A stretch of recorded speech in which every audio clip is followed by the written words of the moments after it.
Эта установка поможет выращивать растения в условиях невесомости на орбитальной станции. Ну, то есть, для чего я это сделал? Для того, чтобы сэкономить ресурсы. Ведь отправка груза на МКС очень дорогостоящее мероприятие. Оно может стоить до нескольких там миллиардов долларов.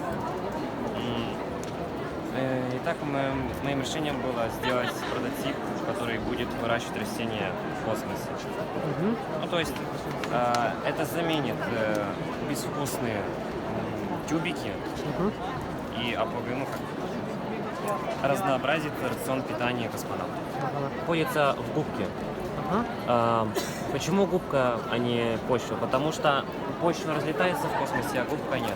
Также губка удерживает в себе влагу.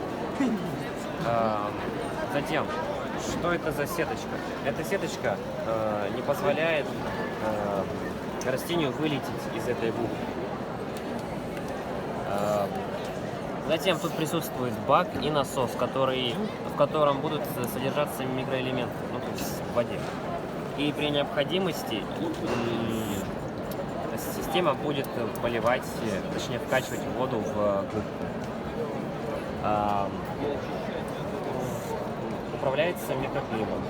Если становится холодно, включается элемент питья, и с помощью радиатора и вентилятора начинает нагреваться воздух. Или же наоборот, если становится слишком жарко, просто меняется полярность и происходит охлаждение. Хотел добавить в эту установку баллоны с углекислым газом. Ведь для растения, растение будет гораздо лучше расти, если в атмосфере будет повышенное количество углекислого газа. То есть, как мы видим на мнемосхеме, сейчас в этой установке около 200 ppm. Для более-менее хорошего роста растения требуется 1000 ppm.